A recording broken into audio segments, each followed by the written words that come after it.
আসসালামু আলাইকুম প্রিয় দর্শক বন্ধুরা, আজকের ভিডিওটা শুরু করার আগে একটা কথা বলি। মানুষের জীবনের সবচেয়ে বড় কষ্ট কি জানেন?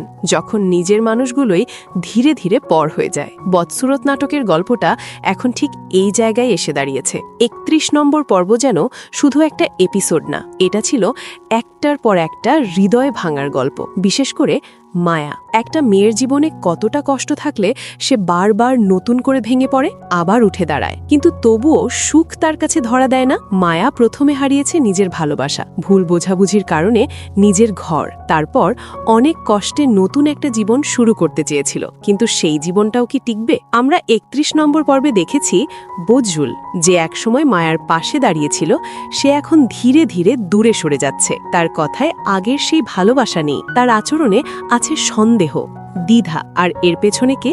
নিজের ভাই, যে নিজের স্বার্থের জন্য একটা সংসার ভাঙতে একটুও দ্বিধা করছে না। এখন প্রশ্ন, ৩২ নম্বর পর্বে কি মায়া আবারও একা হয়ে যাবে?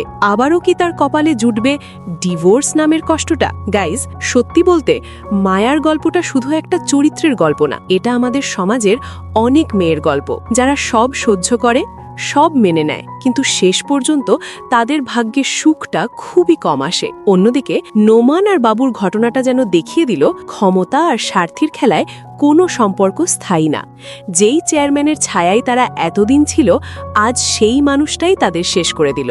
এক মুহূর্তে সবকিছু বদলে গেল, পুলিশ, হাজত আর এক অজানা ভবিষ্যৎ। কিন্তু এখানেই একটা বড় প্রশ্ন, এই ঘটনা কি শুধু শাস্তি, নাকি নতুন কোনো ঝড়ের শুরু? কারণ যারা সব হারায় তারা কখনো কখনো সবচেয়ে বিপজ্জনক হয়ে ওঠে। আর জামাল এই মানুষটার কথা না বললেই নয়। একটা মানুষ কতটা ভালো হলে এত কিছু সহ্য করেও চুপ থাকতে পারে? নিজের পরিবার, নিজের ভাই, সবাই যখন তার বিরুদ্ধে, তবুও সে ভাঙে না। কিন্তু এই চুপ থাকা কি সবসময় শক্তি, নাকি একদিন এই নীরবতাই বিস্ফোরণ হয়ে বের হবে? ৩২ নম্বর পর্বে হয়তো আমরা দেখতে পাবো একটা নতুন সিদ্ধান্ত, একটা বড় পরিবর্তন, যেখানে কেউ নিজের জন্য দাঁড়াবে, কেউ নিজের ভুল বুঝবে, আর কেউ হয়তো সব হারিয়ে ফেলবে। এপিসোড রিলিজ আপডেট, বদসুরত নাটকের ৩২ নম্বর পর্বটি আপনারা দেখতে পারবেন আগামী মঙ্গলবার দুপুর ৩টায়, শুধুমাত্র ইগল ইসলামিক নাটক ইউটিউব চ্যানেলে। তাই যদি এই গল্পের একটু অংশ মিস করতে না চান, এখনই চ্যানেলটি সাবস্ক্রাইব করে নোটিফিকেশন অন করে রাখুন।